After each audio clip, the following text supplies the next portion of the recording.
Today's video, pumunta nga pala kami sa RCS Market para mamili ng tinda ni Papa. Kasi napapansin ko na uubos na yung tinda ni Daddy.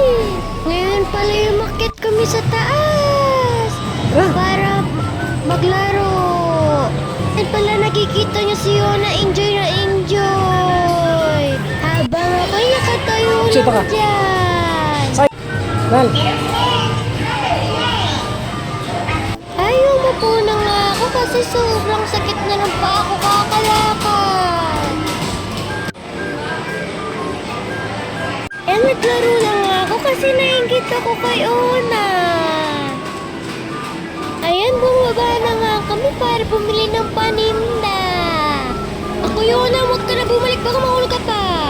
Nasa baba na nga ako kasi kumuha na kami ng paninda. Kasi ako yung naglilista sa mga kulang ni Papa sa tindahan.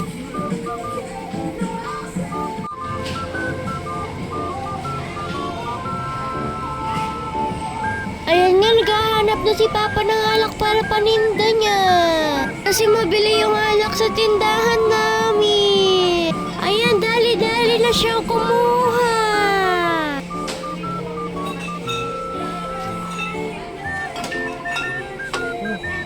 Diyan nga napabili kami ng juice kay Papa kasi nauhaw na kami ni Yona. Yan, napasayaw kami ni Yona kasi nalibrehan kami ni Papa.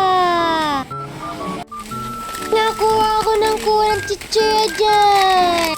Isa din yan sa mabili sa tindahan namin.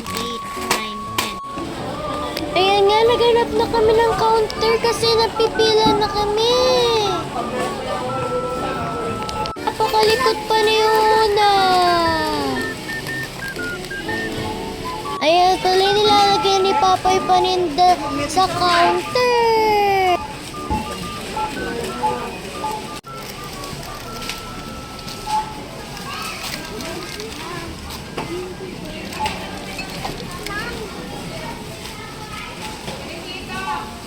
Yan pala'y tapos na kaming bumili. Pala'y papunta kami sa counter para iwan muna yung paninda namin.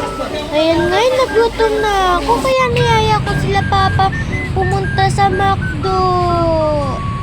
Dali-dali pala pumunta si Papa sa touchscreen para mag-order ng makakain namin. Ayan pala'y tapos na siya mag-order. Hinihintay niya lang yung order namin. Sa time na yan, nagugutom na talaga ako.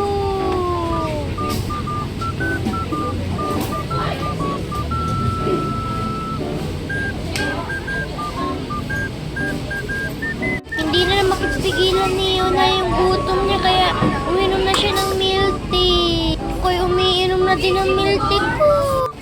Pala'y dumating na yung order namin. Ayan nga, dali-dali na ang kumain. Thank you, God!